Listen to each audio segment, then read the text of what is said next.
Have you ever walked away from a conversation feeling small, confused, and unsure why?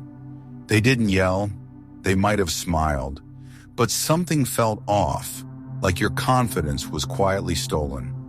That's not just miscommunication, that's emotional manipulation.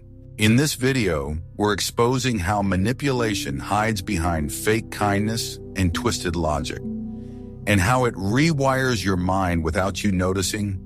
Manipulators use your guilt, your empathy, your silence, not to connect, but to control. And by the time you realize it, you're already doubting your reality, shrinking your voice, and losing yourself. But you can take your power back today.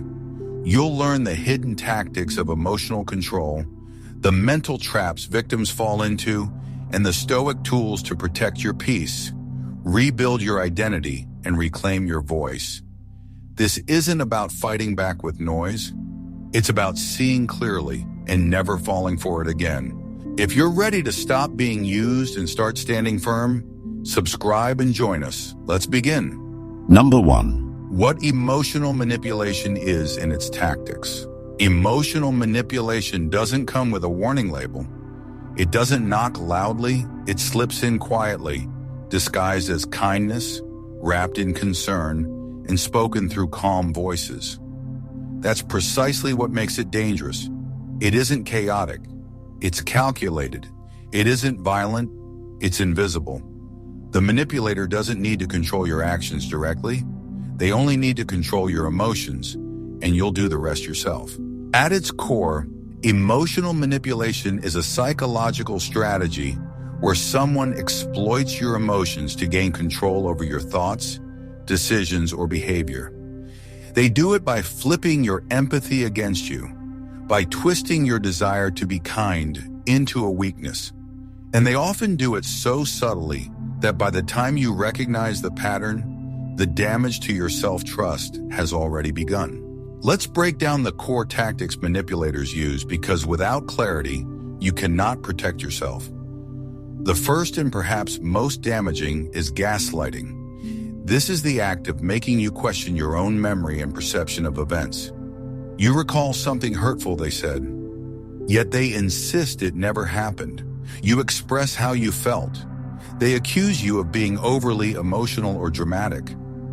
Over time, you begin to second-guess not only your reactions, but your very sense of reality. And once you stop trusting your mind, you start asking for validation from the very person undermining you. The second is guilt tripping.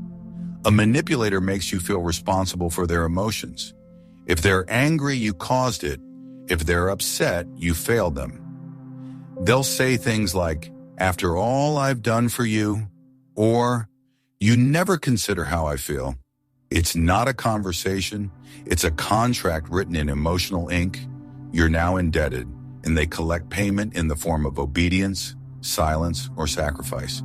Next is love bombing, an overwhelming flood of affection, attention, and praise. In the beginning, they make you feel like the center of the universe. Then once you're emotionally invested, they withdraw. The silence becomes cold, the praise stops. You start chasing that early version of them, thinking if you just work harder, it'll return. But that version was never real. It was bait. Another tactic is the silent treatment. This isn't a Stoic silence.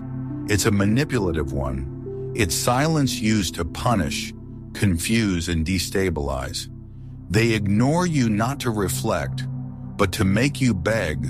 They withdraw their presence to create tension. And soon you associate their attention with relief, not love. You start walking on eggshells just to avoid being frozen out.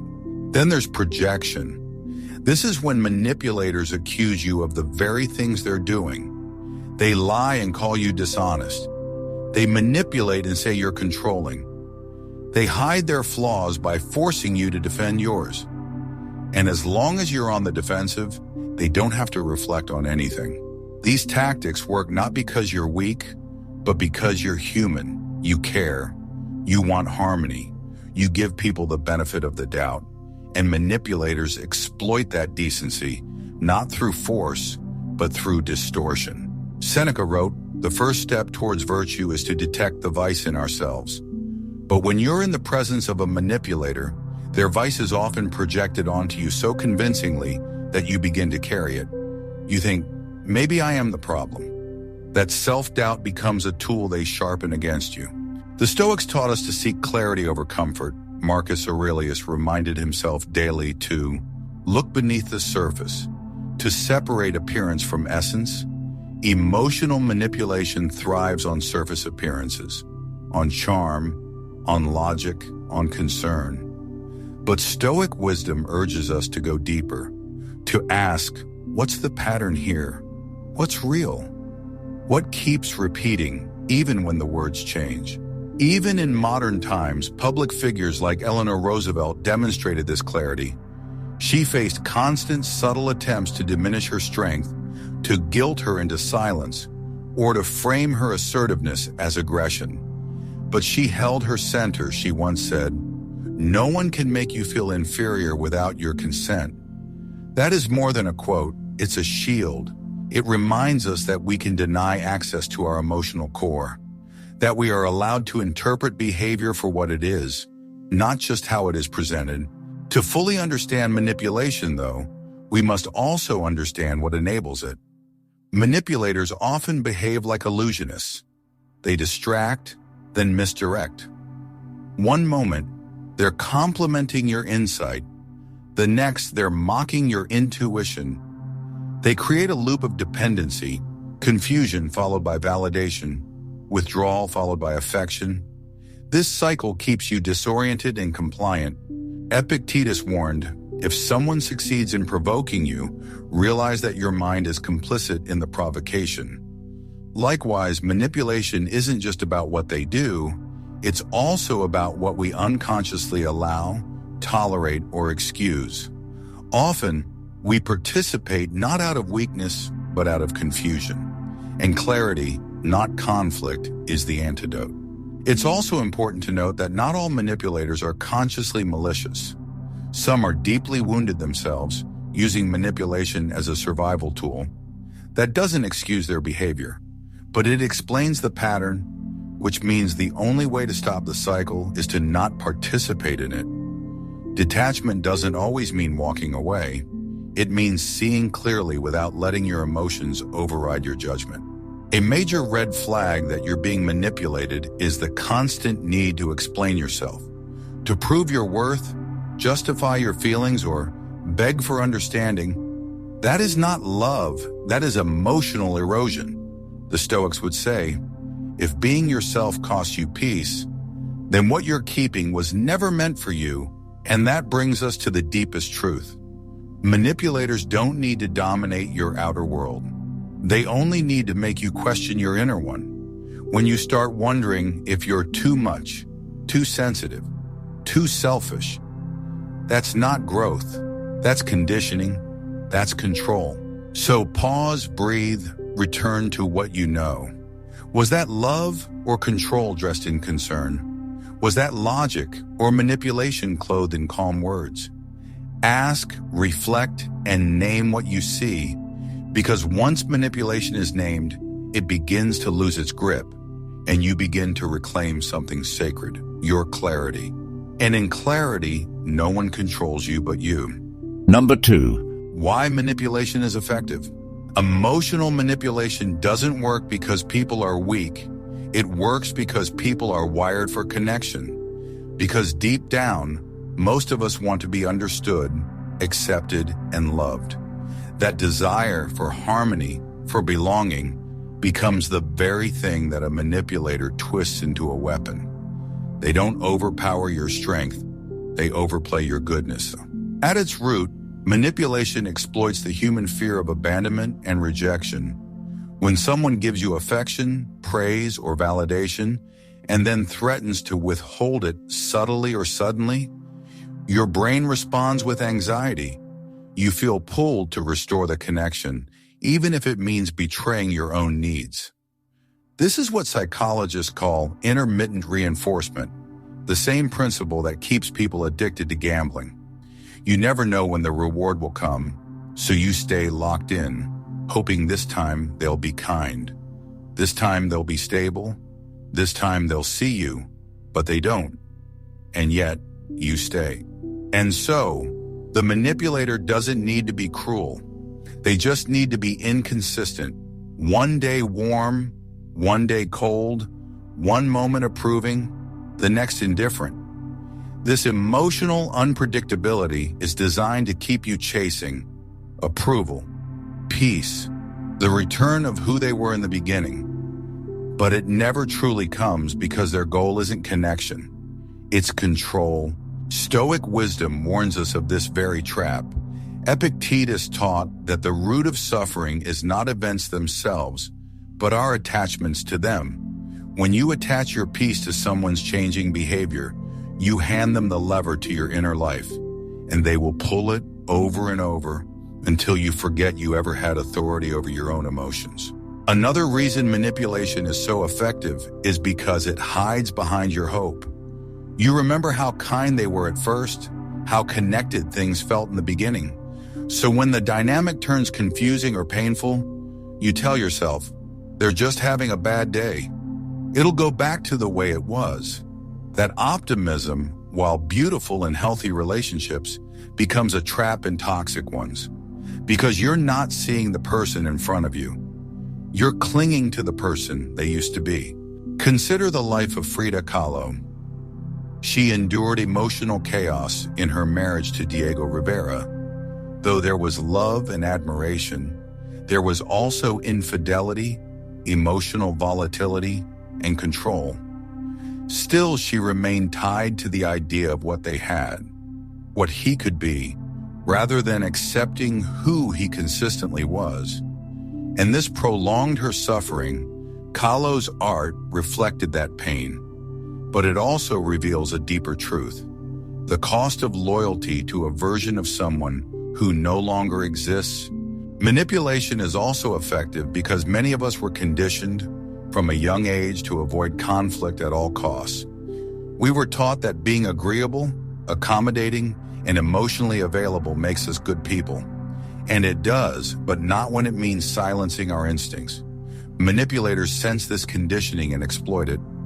They make you feel like defending your boundaries is rude, that asking for clarity is accusatory, that walking away is betrayal. Over time, you become more loyal to keeping the peace than protecting your sanity. Marcus Aurelius faced immense political pressure, yet remained emotionally anchored because he trained himself to distinguish between what was within his control and what was not. He didn't allow the shifting opinions of the Senate or the emotional storms of others to dictate his state of mind. Why? Because he understood peace isn't something given to you by others. It's something you cultivate and guard. Now contrast that with someone caught in manipulation. Their peace is constantly outsourced. They wait for someone else's mood to settle before they can breathe. They seek permission to feel what they feel. They walk on emotional eggshells, hoping not to trigger disapproval.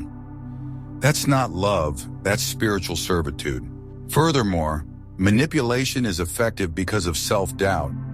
If you don't fully trust your instincts, your memory, or your worth, you become fertile ground for manipulation. The manipulator doesn't need to convince you they're right. They just need to keep you unsure that you're right. And once you start outsourcing your clarity to someone else's approval, you've lost the battle before it begins. This is where Stoicism becomes not just relevant, but necessary. The Stoics remind us that emotional sovereignty begins with inner clarity, that it is better to be alone in truth than accompanied in illusion, that suffering comes not from the behavior of others, but from our belief that we need their behavior to validate our worth. A modern-day example is Oprah Winfrey, raised in an environment where emotional manipulation and instability were constant. She learned, through hardship, that peace couldn't be begged for, it had to be built. She speaks often about the moment she realized she was worthy without needing to earn it. And that realization allowed her to stop performing for people's approval and start living from internal truth. That is Stoicism in motion. the refusal to be emotionally enslaved by the praise or punishment of others. And perhaps the most subtle reason manipulation works is because of familiarity. If you grew up around emotionally unpredictable environments, chaos can feel normal. Manipulation, then, doesn't always feel like abuse. It feels like home. You mistake tension for chemistry, control for passion, inconsistency for depth. This is why healing begins with unlearning, with realizing that what feels familiar isn't always what's good for you. And in that realization, as the Stoics would say, lies the beginning of wisdom. So why does manipulation work so well? Because it targets your humanity, your compassion, your hope, your fear of loneliness. But those same things, when seen clearly, can also become your strength, compassion, when paired with boundaries, becomes wisdom. Hope, when grounded in reality, becomes vision, and your fear of loneliness. It fades the moment you reconnect with yourself. The goal is not to stop feeling, it's to feel deeply, with clarity. The Stoics never taught suppression, they taught discernment, to examine your emotional attachments, to question the story you're telling yourself, and to remember that your life is not a performance to win the approval of others. It is a path to embody truth. So the next time someone's behavior feels like a maze, when their affection feels conditional, when their silence feels manipulative, pause, return to center, ask, is this love or is this a strategy? Because when manipulation is exposed, it begins to lose its magic, and you with your clarity become unshakable. Number 3. The psychological impact on the victim. Emotional manipulation doesn't just change how you feel, it rewires how you see yourself. Over time, it doesn't just hurt, it reshapes. You start to speak more softly, not out of calm, but out of fear. You apologize for things you didn't do. You second-guess your instincts. Slowly, your sense of self, your original grounded identity, erodes.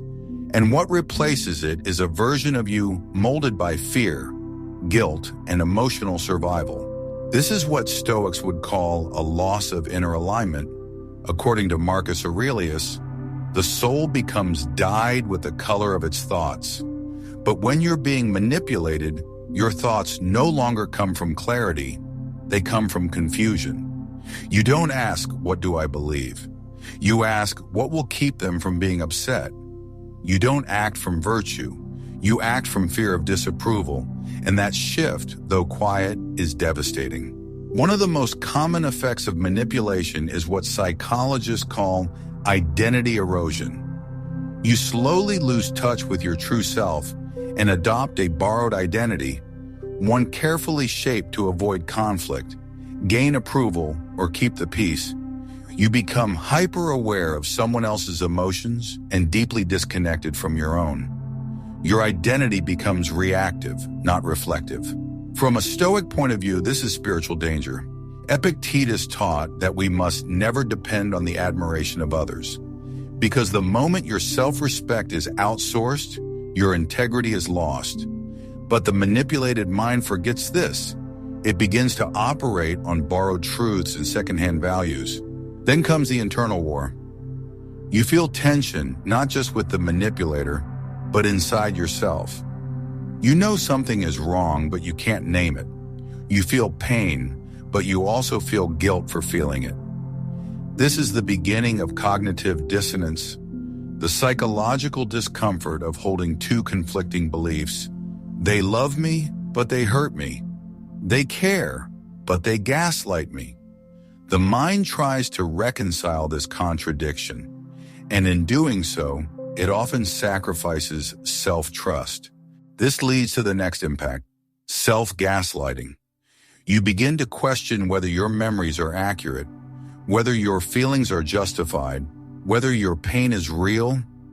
You tell yourself, maybe I'm being dramatic, maybe I misunderstood, maybe I'm too sensitive. This is the echo of the manipulator's voice inside your own. And once it's internalized, they no longer have to do the work, because now you silence yourself. Consider the life of Marilyn Monroe. She was one of the most recognized figures in the world, but behind the spotlight was someone who constantly struggled with self-image and emotional instability, surrounded by powerful people who used her, shaped her, and projected their expectations onto her. She began to doubt her worth outside of what others reflected back to her. Her journals revealed a woman torn between the person she knew she was and the image others demanded her to be. That is the tragic result of long-term manipulation. You become a stranger to yourself. This is why emotional manipulation is not just painful. It's disorienting. It creates a maze in the mind where every path leads back to self-blame. And when you're lost in that maze, you stop asking, "Is this situation wrong?" Instead, you ask, "What's wrong with me?" The Stoics teach that suffering intensifies when we lose touch with our inner logos. Our inner logic and order, Seneca said, we suffer more in imagination than in reality. But in the case of manipulation, imagination becomes a prison. You imagine what you should have said. You replay what you might have done differently. You stay up at night rehearsing conversations that never change the outcome. This isn't self-awareness, it's self-abandonment. Eventually, you fall into mental traps. One is over-justification, constantly finding excuses for their behavior. They're stressed, they had a hard childhood, they didn't mean it. These justifications soothe you temporarily, but in the long run, they serve one purpose: to keep you from leaving. Another trap is false hope.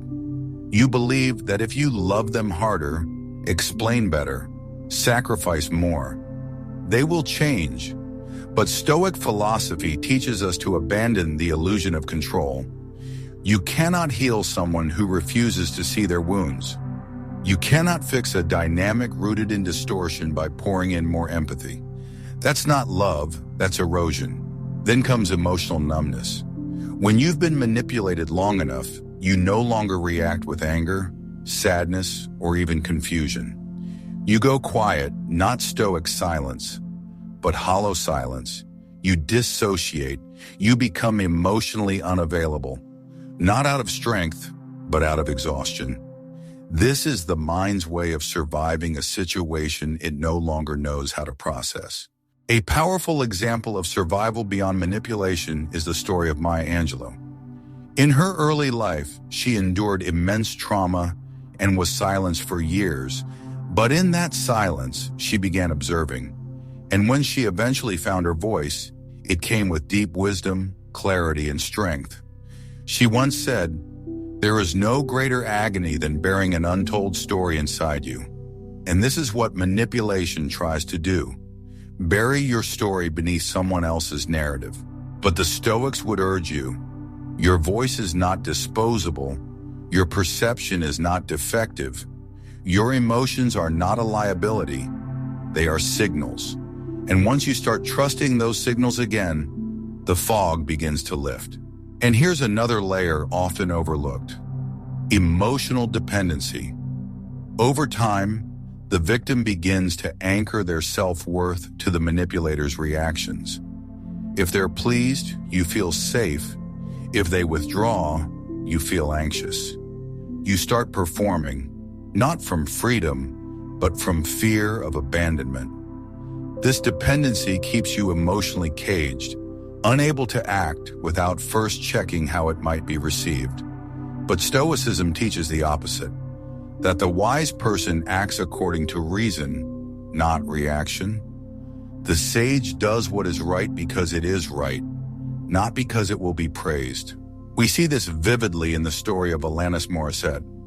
During her early years in the spotlight, she battled with internal dissonance, public praise paired with private manipulation and pressure.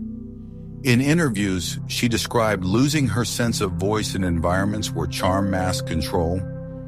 Her breakthrough came not from confrontation, but from reclaiming her inner narrative.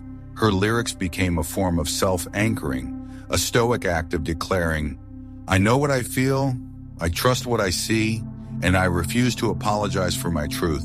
So if you're listening to this and recognizing yourself in these patterns, know this. The very fact that you see it now is proof that your clarity is returning. Manipulation thrives in shadows, but you are stepping into light. And once you return to your inner center, you'll realize you were never too much. You were never broken. You were simply disconnected from your own truth. And now it's time to reclaim it. Number 4. The path to recovery. Recovery from emotional manipulation doesn't begin with revenge or confrontation. It begins with clarity. It begins the moment you stop explaining someone's behavior and start understanding your own patterns. It begins not with anger, but with awareness, because the first battle isn't between you and the manipulator. It's between your truth and your illusions. The turning point often comes quietly. Maybe it's a sentence they say that feels too familiar. Maybe it's a moment when your body tenses, but your mind stays silent. Maybe it's that sudden wave of exhaustion you feel after yet another conversation that left you more confused than seen. That's the signal. The illusion is cracking. The soul begins to wake. According to the Stoics, the path to peace always begins with perception, Marcus Aurelius wrote. If you are distressed by anything external, the pain is not due to the thing itself, but to your estimate of it, and this you have the power to revoke at any moment. In the same way, your power is not in changing the manipulator. Your power is in changing what you believe about what you deserve. So how do you begin to recover? The first step is to ground yourself in your personal values. In manipulation, your values get overwritten. You adopt the values of the other person, what they like, what they want, what they expect. And in doing so, you forget your own. This step requires stillness. Ask, what do I truly believe in? What do I stand for when no one's watching? What behaviors will I never again tolerate, no matter how much I care? This is not about building walls, it's about building clarity. And once you begin answering those questions honestly, you start creating your internal compass again. You stop being emotionally steered by guilt, and you start moving from principle. The next step is to set and enforce emotional boundaries. Not performative boundaries, not threats or ultimatums, but internal ones. Boundaries are not about controlling others. They're about protecting your peace. And if someone treats your boundaries as an insult, that's a sign they benefited from your lack of them. Remember what Seneca said, "No man is more unhappy than he who never faces adversity, for he is not permitted to prove himself." In the same way, boundaries are your opportunity to prove to yourself that you're no longer willing to betray yourself for approval. After boundaries comes something equally powerful, questioning emotional logic. This means learning to spot emotional bait. Manipulators often use emotion as a weapon, guilt, fear, urgency, to bypass your reasoning. But the Stoics taught us to pause, to never act from impulse, to never respond before we've reflected. When you feel triggered, pressured, or overwhelmed, pause, ask, is this true? Is this fair? Is this mine to carry? Just those 3 questions can shift the power dynamic completely, because the moment you start thinking instead of reacting, you step out of the manipulator's script and back into your own. Now comes a more subtle tool. Create reality anchors.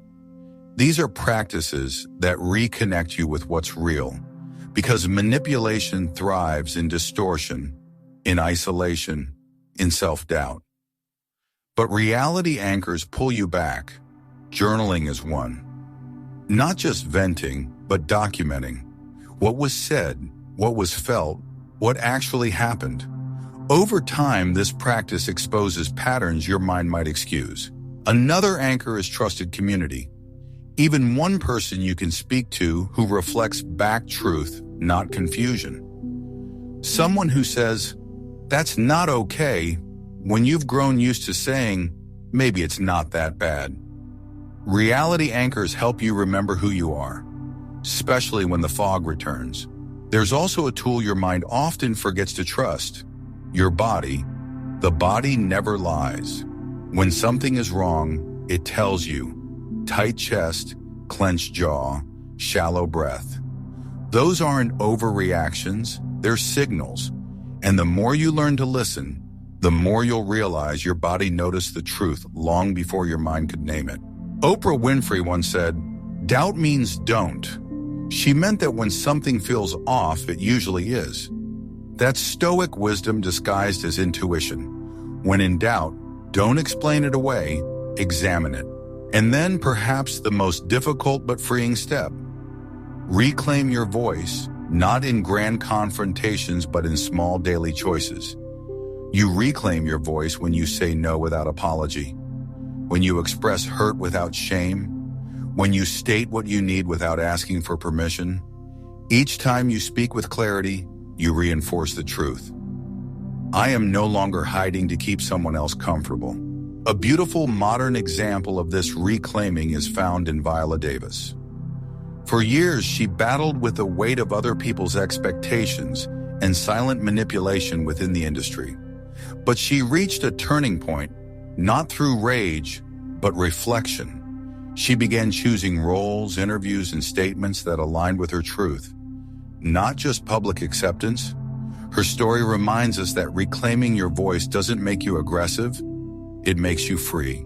And as you walk this path of recovery, you must also confront the final challenge, self-forgiveness. Because once the fog lifts, it's easy to look back and blame yourself for staying too long, for ignoring the signs, for betraying your own needs to preserve the illusion of peace. But the Stoics never taught self-punishment.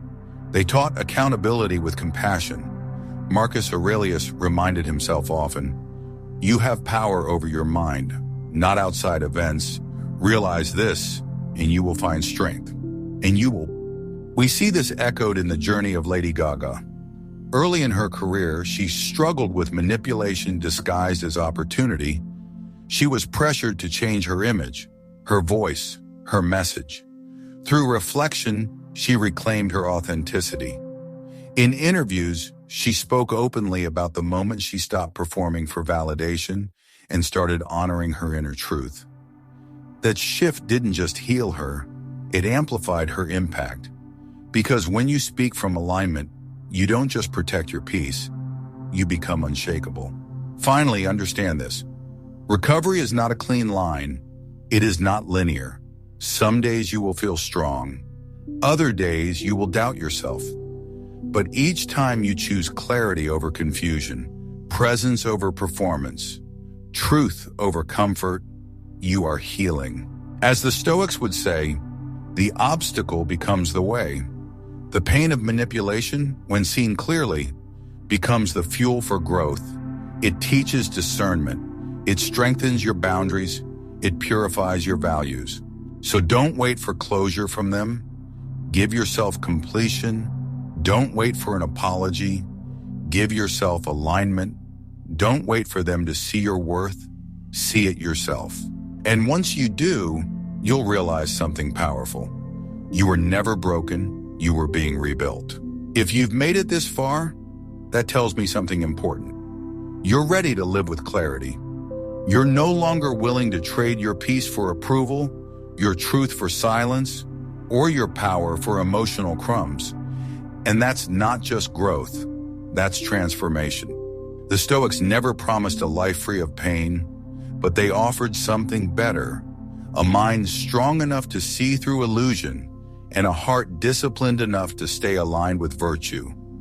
When you reclaim your identity, your voice, and your values, you become unmoved by manipulation and unshaken by games. So if this video brought you clarity, subscribe. We're building something here, something calm, quiet, and powerful.